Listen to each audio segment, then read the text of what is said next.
¿Qué tal amigos? ¿Cómo están? Bienvenidos a Economía Social aquí en el canal de Julio Hernández Astillero. Vamos a estar haciendo algunos pequeños intros en el canal de Revista Fortuna que está en YouTube y también en el canal de Claudia Villegas. Gracias de verdad por seguirnos. Hemos estado hablando de los aranceles, hemos estado hablando desde la perspectiva de la macroeconomía, del comercio internacional, y hoy quisimos invitar a un verdadero experto, experto en inversiones, pero también, claro, experto en todo lo que tiene que ver con el diseño de estrategias en momentos clave. ¿Alguna vez tuvimos a una investigadora de la Facultad de Economía que nos habló de cómo entender la volatilidad, de cómo entender los riesgos? Y hoy tuvimos la oportunidad de tener contacto con Mariano Sardanz. Él es CEO y fundador de FDI, gerenciadora de patrimonios. Le damos la más cordial bienvenida a Mariano Sardanz. Bienvenido, Mariano. Gracias por estar aquí en Economía Social. Gracias por Gra- acompañarnos, Mariano. Gracias a vos por la invitación, Claudia. Gracias, Mariano. Déjame platicarle a la audiencia de Economía Social que estás de alguna manera, pues, muy al pendiente de lo que está pasando en este momento con Trump, con los mercados de valores en Estados Unidos y que eres de profesión ingeniero. Tienes una experiencia muy amplia en mercados financieros de Estados Unidos y América Latina y tu formación académica fue en la Universidad de Berkeley. Y me gustaría, Mariano, si nos puedes dar con toda esa experiencia tu opinión de cómo ves en este momento al gobierno de Donald Trump. Bueno, interesante. Nosotros venimos opinando ya hace varias semanas con esta retórica de la implementación de las tarifas que de alguna forma iba en contra de lo que fue su prédica en la campaña electoral. Y en todos sus posteos en las redes y todos sus discursos, el punto número uno que siempre destacaba era el combate contra la inflación, que justamente es lo que el americano promedio estaba disgustado con el anterior gobierno. El tema inflacionario era el primer punto. Después venía inmigración ilegal, seguridad interior, guerras, gastos y demás. Pero el punto número uno central era el combate contra la inflación. Y obviamente las tarifas son inflacionarias de alguna forma. Para darte una idea, unas tarifas del 25% tanto a México como a Canadá, especialmente Canadá, que es el principal proveedor de energía a los Estados Unidos, obviamente pega directamente en la polinómica de inflación, los componentes que hacen a la inflación. Entonces, desde el comienzo nosotros dijimos que iba a ser más una herramienta de presión, o sea, de pegar primero y negociar después. Y finalmente lo que terminó sucediendo ayer, fue bien categórico, implementan y bueno, la presidenta Sheinbaum y Trudeau en el mismo día, a la mañana y de la noche o a la tarde a última hora, finalmente ofreciendo lo mismo ambos dos y Trump postergando un mes la implementación. Entonces, yo te diría, obviamente, para México, el mercado americano, las exportaciones le golpea muchísimo y para Canadá mucho más. Pero de nuevo, para Estados Unidos le pega mucho menos porque las exportaciones a México y a Canadá son mucho menores. De nuevo, le pega mucho más a México y a Canadá que a Estados Unidos. Pero, esto que te decía recién, pega directamente en la polinómica de inflación y eso es lo que hizo a Trump ganar. Entonces, si vos me preguntás, fíjate, lo mismo ocurrió con Colombia con respecto a la aceptación de los deportados, ¿sí? Y Petro automáticamente dijo, sí, señor, hacemos lo que usted quiere. Fíjate lo mismo con Panamá.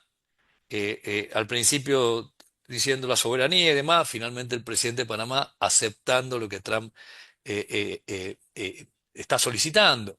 Lo mismo en el resto del mundo, lo mismo va a pasar con la Unión Europea, lo mismo va a pasar ahora con este tema de Zelensky saliendo a hablar en Ucrania de que realmente no llegaron el 100% de los fondos que se debía, que debían haber ingresado. Entonces, fíjate, esto está ayudando a finalmente a Trump cumplir con todos los puntos que se comprometió en su campaña. De nuevo,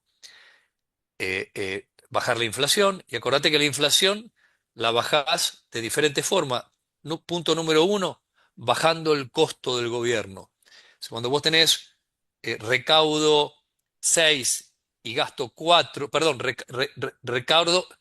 recaudo 4 y gasto 6 y tengo este déficit de 2 trillones de dólares, son 2 trillones que todos los años el gobierno norteamericano absorbe en el mercado de créditos y le saca al mercado privado, recortando ese déficit, justamente gastando menos el gobierno, de alguna forma enfría la economía, pero por otro lado también, al enfriar la economía, baja las expectativas de inflación, bajan las tasas de interés y permite que esos 2 trillones por año vayan al mercado privado de crédito a menor tasa de interés, que es lo que necesita la economía norteamericana. Para darte un ejemplo, fíjate, el mercado inmobiliario de la construcción está totalmente parado.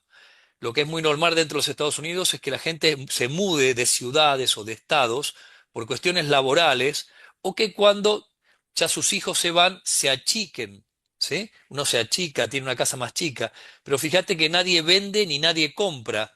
Nadie vende porque si venden, y de repente la mayoría de la gente refinanció su hipoteca en la época de COVID al 2-3%, si hoy tiene que vender esa propiedad, tiene que cancelar esa hipoteca que venía pagando 2-3% y va a tener que comprar, y para comprar va a tener que tomar una hipoteca a una tasa superior al 7%, que es impagable.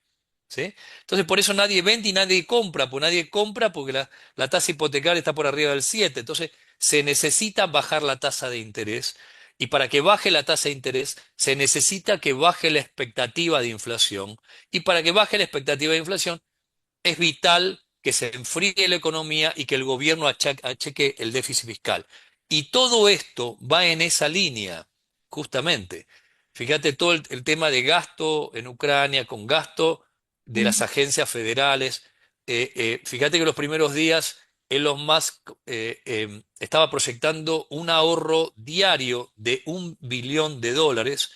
Hoy en día ya están calculando 4 billones de dólares, 4.000 millones de dólares, hablando en español, que eso multiplicándolo por 365 te está dando prácticamente que ya están recortando el 60% del déficit fiscal que tienen y subiendo, ¿sí? Incrementándose.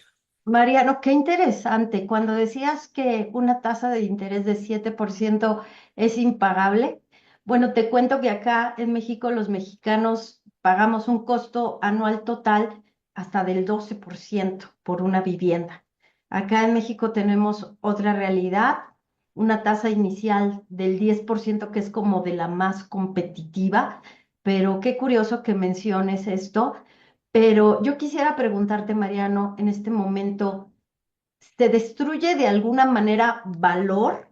Porque algo que ha pasado en Argentina, donde entiendo que ustedes también tienen mucha experiencia, es que sí, con esta terapia de shock, recordando a Milton Friedman, que es muy de la escuela de Chicago, esto que está haciendo Musk, Trump, si se destruye valor y hasta qué punto puede aguantarlo, pues aranceles, el comercio, hasta qué punto puede aguantar el aparato productivo, que se enfríe la economía destruyendo valor. ¿Tú cómo lo ves? O estamos frente a una estrategia muy inteligente que es dejar de transferir recursos que están agolpando mi déficit para ser más eficiente. ¿Cómo lo ves?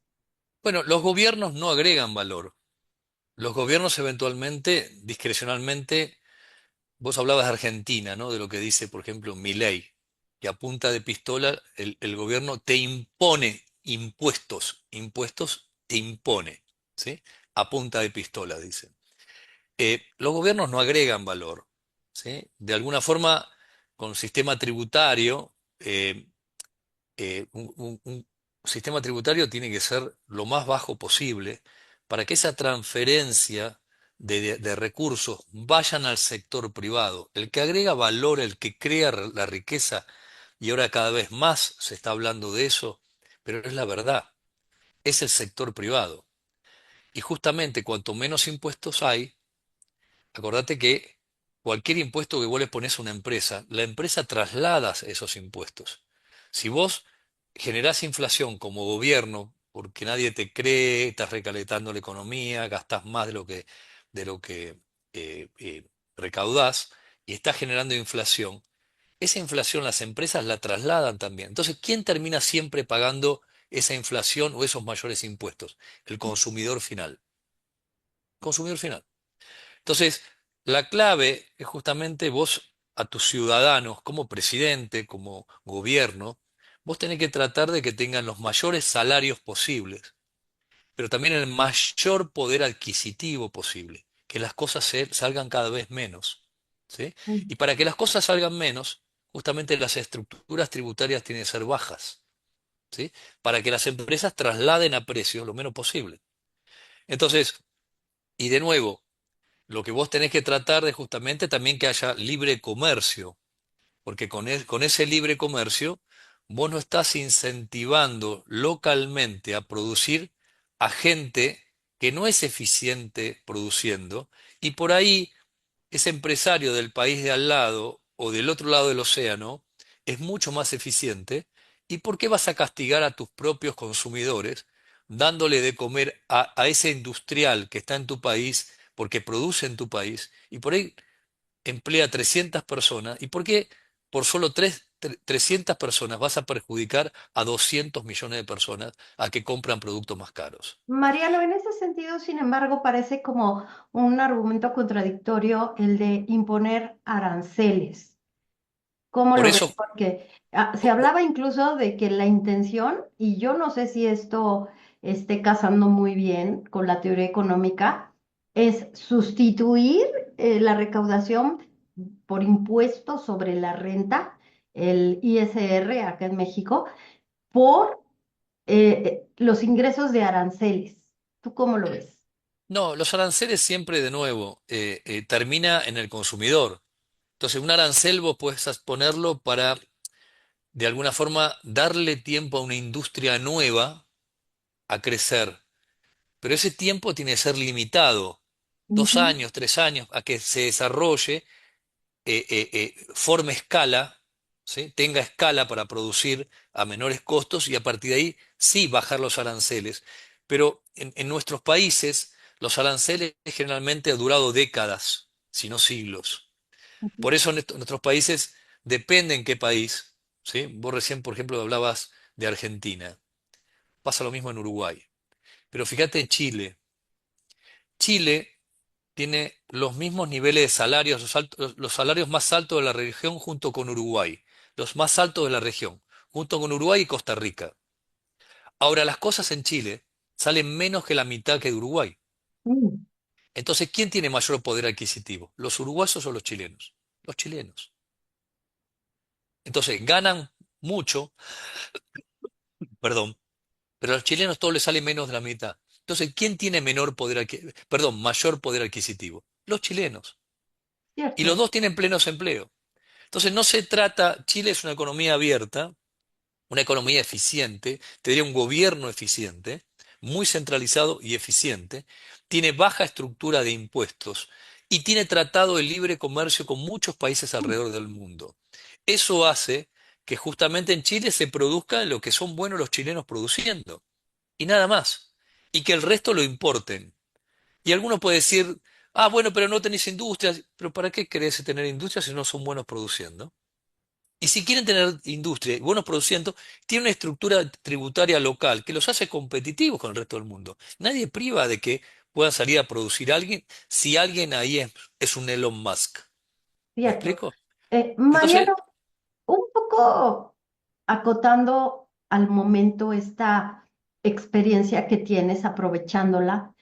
quisiera preguntarte, entonces, ¿está bien la eficiencia gubernamental que está aplicando Estados Unidos, que va a mover, por ejemplo, USAID, la agencia se va, están reduciendo el aparato burocrático, que eso va a mover y va a trastocar cosas al exterior? Pero el asunto de los aranceles que a México nos afecta directamente, ¿tú sí lo ves como que es nada más una palanca de negociación para hacer más eficiente lo que quiere Trump, poder bajar las tasas, no desde una situación del minotauro global? ¿Tú te acuerdas lo que decía Yanis Varoufakis, el exministro de Grecia, que decía que, bueno, al minotauro global, ¿por qué le preocupa el tema de la inflación o de las tasas si ellos pueden hacer lo que quieran? Como que este minotauro global no se ocupó de la economía real, ¿no? Porque me llama mucho la atención esto que dices, cómo se congeló la industria de la vivienda, cómo está estancada. Entonces hay que ir a la economía real para saber qué es lo que necesita. Totalmente. No, las tarifas, de nuevo, nosotros venimos diciéndolo desde que ganó Trump o antes, que las tarifas no coincidían con su discurso, con su punto número uno, que es la lucha contra la inflación, que de nuevo es lo que hizo ganar a Trump. Entonces, las tarifas iba a ser una retórica de pegar para negociar y finalmente está logrando lo que necesitaban. En el caso de México y Canadá, el tema de la inmigración ilegal, el tema del fentanilo, el tema de los carteles de droga y después la relación con China, ¿sí? También es un tema sensible. Acordate que en los Estados Unidos siempre se necesita la creación de un enemigo, ¿sí? De un Un enemigo. antagónico. Exacto, de un adversario, en Ujú. una política muy paranoica, pero es la política gringa, de un enemigo justamente a quien pelear. Antes era la Unión Soviética o Rusia, resultó ser un blef, y ahora es China, y desde el punto de vista militar, y acuérdate que China no tiene, puede tener algo de tecnología, pero se cree 25 años atrás respecto a la tecnología militar americana, más allá de que no tiene experiencia militar China, ¿sí? Como sí la tiene Estados Unidos.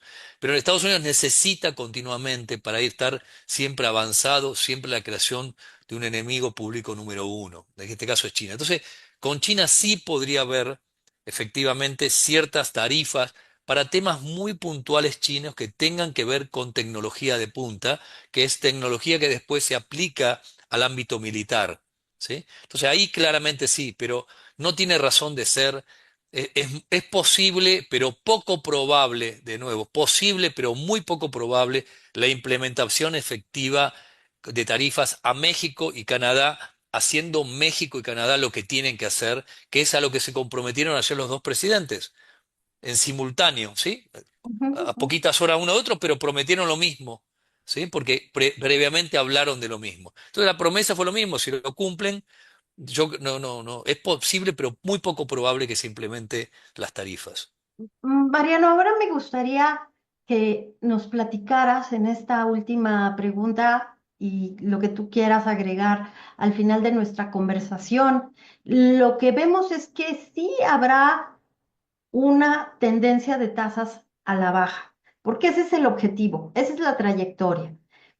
Entonces, las personas que nos siguen aquí en Economía Social siempre me preguntan, oye, ¿qué hago con mis ahorros? ¿Qué hago con mi patrimonio? ¿Qué puedo hacer? ¿En dónde invertir? Yo siempre les digo, porque yo no soy gestora de inversiones, como sí lo son ustedes en esta empresa que tú fundaste.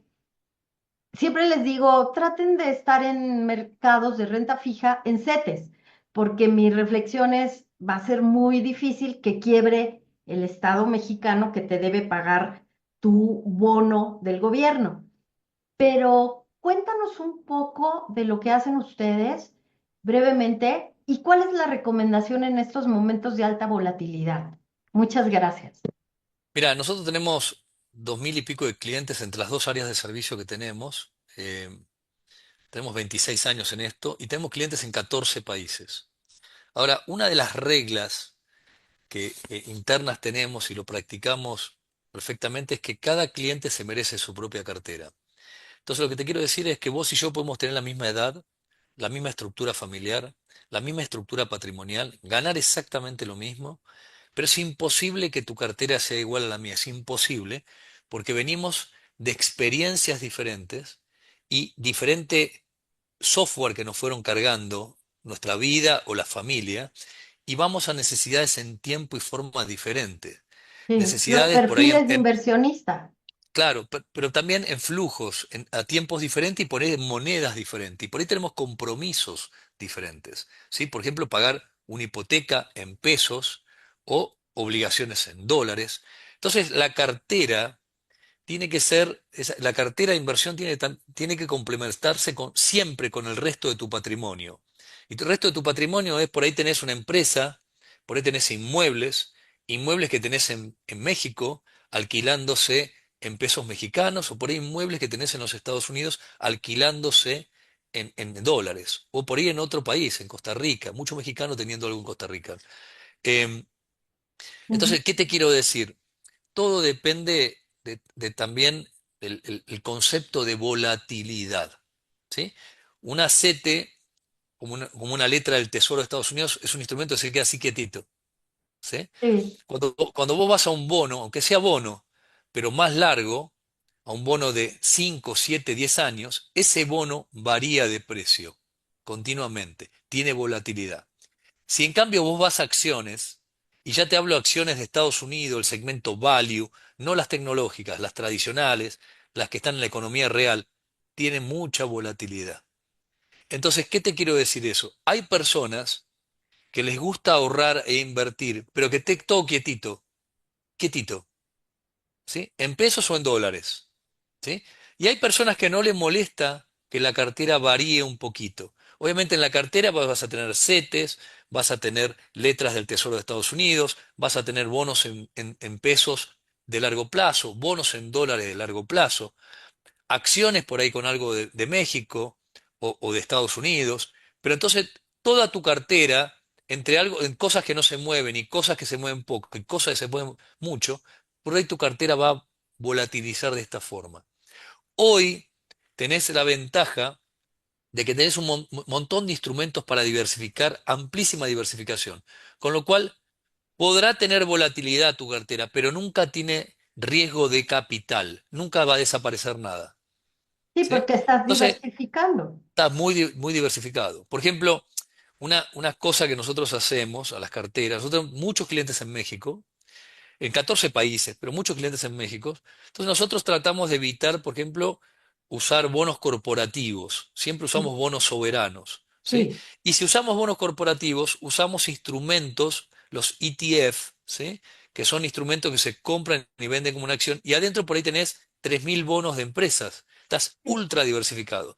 Si alguna empresa quiebra, pues vos fíjate que las empresas, vos tenías, no sé, una General Electric que tiene ciento y algo de años de vida, pero que ahora de alguna forma se está apagando. Tenés un Deutsche Bank, el famoso banco alemán, sí, ¿sí? ve. Que era inexpugnable, se está apagando, se está fundiendo de alguna forma. Credit Suisse ya no existe más. Entonces, el ciclo de vida de las empresas cada vez es más cortito. Por un mundo, estamos viendo un mundo muy disruptivo. Entonces, una cosa es un bono, por ejemplo, un bono que vos le estás prestando a esa empresa, un bono de 50.000 dólares que colocás y tenés una cartera de 200.000 dólares, estás hablando que en una sola empresa estás de alguna forma colocando un cuarto de tu capital financiero, que es una locura. Si en cambio de colocar en un bono, colocas en un ETF que a 50.000 dólares, pero diversificado en 3.000 y pico de bonos, diferentes empresas, si cae una empresa o cae dos empresas, perdés muy poquitito, muy poquitito. Y la tasa de interés que devenga eso, por ahí te recuperan 7 días, 9 días eso que perdiste. ¿Me explico? Por eso la clave es diversificar muy bien. La clave es respetar cada uno su propia cartera y tener enfrente una persona que te esté asesorando, no que te esté vendiendo. Por eso la clave de los conflictos de interés. Esto es algo que en Estados Unidos tenemos muy metido en la cabeza y muy controlado por la SEC, por el regulador, que el tema de blanquear, transparentar los conflictos de interés con los clientes. Si no hay ninguno, perfecto. Ese asesor va a trabajar para vos y luchar por vos y dedicarse a erradicar costos, comisiones e impuestos. Pero si hay algún conflicto de interés, y vos como inversor tenés que estar informado, porque tenés que saber de qué tenés que estar, de qué te tenés que estar cuidando de ese asesor. Conflicto de interés en qué punto. Por eso el tema de la regulación americana es muy transparente. La SEC es uno de los reguladores más fuertes del mundo y cada vez más latinoamericanos se hacen asesorar por empresas regulados por la SEC, porque un problema que tenemos en la región, en Latinoamérica, es que los reguladores no, por ahí voy a ser brutal en decirlo, pero eh, los inversores están a la buena de Dios. Los jugadores del mercado no están controlados como tienen que ser controlados en sus praxis. Ni siquiera están obligados, esto que sí estamos obligados en Estados Unidos, de transparentar los conflictos de interés. En Latinoamérica ningún regulador hace eso. Entonces todos, muchos piensan que lo están asesorando y no le están asesorando, le están vendiendo cosas. Y muchas Sí, veces se trata de personas que en su buena fe no saben lo mal que le están haciendo a sus clientes, pero necesitan generar comisiones porque están presionados a llegar a objetivos de venta semanales, mensuales o anuales. Si no los echan o si no, no les cambian los niveles comisionales. Y eso es muy importante el tema de de la educación financiera de los inversores. Y Latinoamérica realmente da mucho que desear en ese sentido. Me refiero a los reguladores, lamentablemente. sí, tienes muchísima razón, Mariano, y me da muchísimo gusto que toques este tema porque en México ha habido gran cantidad de fraudes. Aquí Lo en sé. Economía Social no recomendamos, no ponemos a un intermediario para que haga negocio. Eso es como una regla y una ética del buen periodismo financiero. Así es que te agradezco mucho que lo hayas mencionado y te agradezco muchísimo la participación. Y sabemos que FDI, Gerenciadora de Patrimonios, pues es una empresa ética que está regulada por la SEC y que te invito a que formes parte de los comentaristas y expertos que están acá en economía social, querido Mariano. Mariano, me gustaría un minutito que nos dijeras, en este momento, ¿es tiempo de invertir o mejor nos quedamos esperando que Trump termine de ajustar todos sus planes? No, siempre es momento de invertir. Siempre es momento de invertir. Vos me decís, ayer, antes de ayer, vos fíjate que el tema de las tarifas, la implementación, el mercado estaba para abajo y de repente Trump dijo, bueno, Sí, postergamos un mes más y todo para arriba. Entonces, no hay nada peor que no hacer nada en ese sentido. Lo que uno tiene que hacer es, como yo te decía antes, respetar lo que a uno lo pone mal, ¿sí? Porque la plata se hace trabajando, el dinero se hace trabajando. Entonces, si vos vas a tener una cartera que a la noche no te deja dormir porque te genera preocupación, entonces si a la noche no dormís, al otro día no puedes estar ¿para enfocado qué? en lo que es tu mejor inversión, que es trabajar, producir, ¿sí? Claro. Entonces hay algo que está mal en tu cartera. Por eso es fundamental, tienes una cartera que te deje tranquilo. Tranquilo en cuanto a monedas, tranquilo en cuanto a volatilidad, tranquilo en cuanto a diversificación. Y otro tema también es el tema fiscal. No hay ninguna ley en ningún país que nos obligue a pagar impuestos de más. Entonces Claro. hay un montón de instrumentos que con una correcta planificación fiscal internacional nos ayudan a bajar la carga tributaria total o a diferir los impuestos. El diferimiento de impuestos es un inmenso ahorro, porque ese dinero mientras tanto crece a tasa compuesta sin impuesto y pagará impuestos al momento de retiro, por ejemplo. Ay, Entonces es un dijiste la tema palabra mágica, la tasa de interés compuesta, que ojalá en los próximos eventos y contactos que tengamos nos la puedas platicar, querido Mariano. cuando vos quieras, Claudia, por supuesto. Muchas gracias. Entonces el tema fiscal se queda por acá. Le quiero agradecer muchísimo a Mariano Sardanz, CEO de FDI, gerenciadora de patrimonios. Mariano, tenemos 30 segundos, ¿algo más que quieras agregar para despedirnos? No, yo le diría a los inversores que pregunten, desconfíen, Eso. eh, eh, desconfíen, porque eso es importante y por más que tengan confianza hacia un amigo, en Latinoamérica es muy común confiar en un amigo porque es amigo. No, no, no, no, no, no. En esto, en la finanza, en los negocios, en el dinero, esa persona tiene que estar regulada, esa persona tiene que estar controlada, esa persona tiene que cumplir estándares de praxis. Entonces, desconfíen todo el tiempo. ¿Sí? Eso yo le diría como consejo a cualquier inversor. ¿Sí? Gran Porque consejo. lo que hacemos nosotros se explica como uno más uno, dos. ¿Sí? No es una ciencia oculta, no es una ciencia misilística. Cualquier persona con dos dedos de frente entiende perfectamente lo que nosotros hacemos. Y por cierto, yo estaba aquí checando que sí, que ustedes están registrados ante la SEC, así es que con esa confianza vamos a seguir platicando. Mariano Sardanz, que hoy nos platicaste qué hacer en tiempos de volatilidad. Gracias. Gracias a vos, Claudia, por invitarnos y cuando ustedes gusten. Muchas gracias.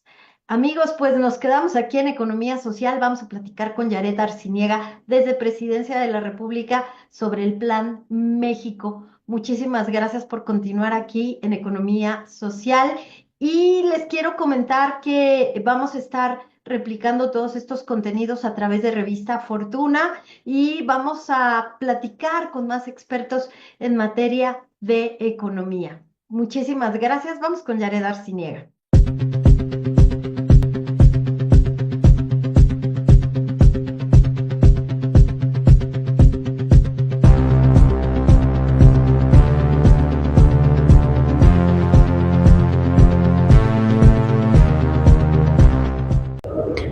Muy buen día a toda la audiencia de Economía Social. Yo soy Yaret Arciniega, reportando desde Palacio Nacional en este 4 de febrero. Tuvimos un evento muy importante que fue una reunión de la presidenta Claudia Sheinbaum con 286 representantes directivos de distintas empresas. La presidenta Claudia Sheinbaum aprovechó esta reunión para agradecer a los empresarios las muestras de apoyo que tuvieron con ella el fin de semana previo a la negociación, a esta conversación que tuvo con el presidente Donald Trump. La doctora dejó muy claro que todas estas muestras de apoyo fueron para ella una fuerza muy importante para poder establecer este diálogo que tuvo resultados muy fructíferos al final para la administración y para el gobierno de la doctora. En respuesta, Francisco Cervantes, presidente del Consejo Coordinador Empresarial, pues expresó todo su respaldo a la presidenta Claudia Sheinbaum y celebró el relanzamiento de la marca Hecho en México. El presidente del Consejo Coordinador Empresarial también dejó muy claro que existe una comunicación con el sector empresarial estadounidense, que están trabajando muy de la mano. Y bueno, posterior a esta reunión, a este diálogo con la presidenta Claudia Sheinbaum, Cervantes dio algunos detalles sobre este programa de trabajo a los migrantes que han sido repatriados de Estados Unidos. Dijo que hasta el momento son empresas como FEMSA, Coppel, Walmart, los que han estado también empleando a los migrantes que han sido repatriados.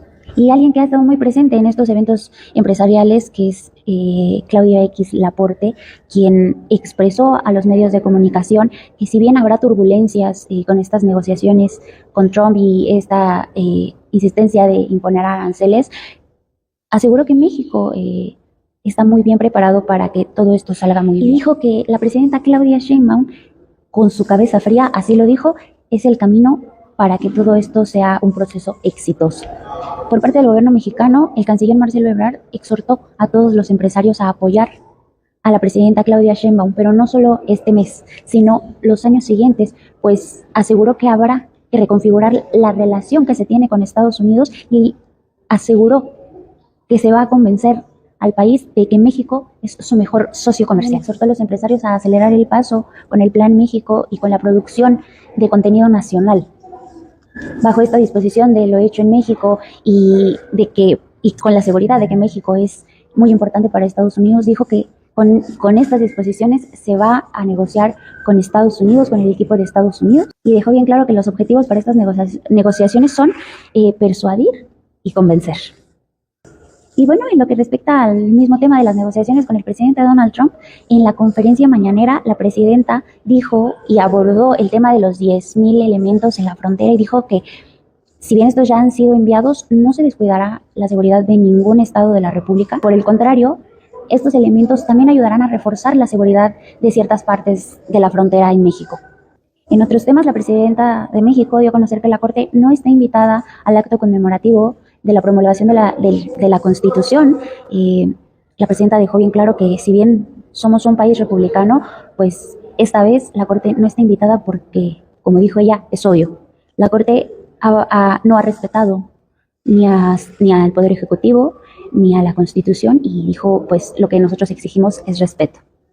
La presidenta Claudia Sheinbaum en la mañanera de este martes también habló sobre la pretensión que tiene el gobierno mexicano de establecer un tratado muy parecido al PASIC, pero esta vez con las gasolinerías para establecer el precio máximo de la gasolina. Pues dijo la mandataria, no puede ser posible que haya gasolineros que estén ganando 6 pesos por litro cuando 2 ya es mucho, ya es mucha ganancia. Entonces, pues dejó claro que lo que pretende el gobierno mexicano es sentarse con los gasolineros a trabajar antes de hacer cualquier cierre de gasolineras, tomar cualquier represalia, pues negociar y ante todo dialogar con ellos y llegar a acuerdos.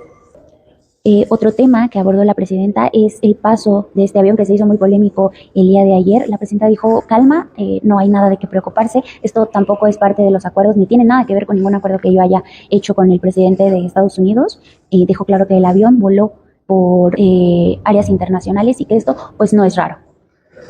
Finalmente, se le preguntó a la presidenta sobre esta imposición de aranceles por parte de Ecuador del 27% y la presidenta pues dejó claro que Ecuador solo representa el 0.4% de las importaciones y que pues no hay mucho que hacer al respecto. Y bueno, este sería todo mi reporte respecto a la mañanera y al evento empresarial que tuvo lugar en Palacio Nacional. Con ustedes, Yared Arciniega, reportando desde Palacio Nacional.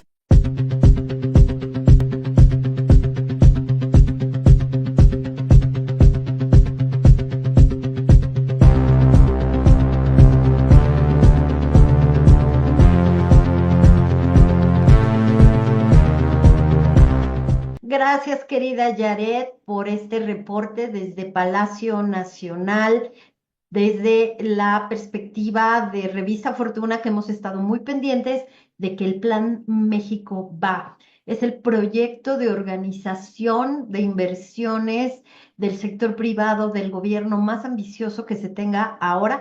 Ha habido otros momentos en los que el gobierno quiere fijar como una política pública hacia dónde se invierte. Lo tuvimos con un gobierno desde mi perspectiva muy entreguista, que fue con Peña Nieto, un gobierno con vocación gerencial como lo hizo Vicente Fox, que tuvo algunos aciertos. No hay que olvidar, y aunque acá me van a destrozar, me van a decir que cómo le reconozco algo a Vicente Fox, fíjense que Vicente Fox fue el que impulsó todo el tema de transparencia. Era algo que querían los empresarios. Ya después le falló en los temas de corrupción muy fuerte, pero el tema de transparencia fue importante y tenía como algo interesante porque conocía al campo, a las empresas, pero creo que los cantos de las sirenas lo conquistaron y ahí perdió. Vimos cómo Pemex en el gobierno de Vicente Fox comienza a endeudarse en serio y luego vino Felipe Calderón, que también tuvo serios problemas con el tema de los amiguismos, de no asumir que este país no puede ser un país que la derecha esté gestionando, gerenciando sin pensar en lo social. A Felipe Calderón, que quizás tuvo buenas intenciones, pero muy malos asesores y también pues mucha soberbia. Ahora la presidenta Claudia Sheinbaum tiene Plan México. Me da muchísimo gusto haber tenido este reporte de Yaret Arciniega, que estuvo por allá en Palacio Nacional. Amigos, soy Claudia Villegas, esto es Economía Social. Gracias por sus likes. Gracias por aumentar el alcance de este esfuerzo informativo colaborativo que hacemos con el maestro Julio Hernández Astillero. Quédense, por favor, en la charla astillada que los últimos días, con las mesas, con la participación de destacados analistas, no ha tenido desperdicio. Nos vemos hasta el próximo episodio de Economía Social, acá el próximo viernes. Y no se olviden, Yo estoy en YouTube, en el perfil de Claudia Villegas y también en Revista Fortuna. Gracias.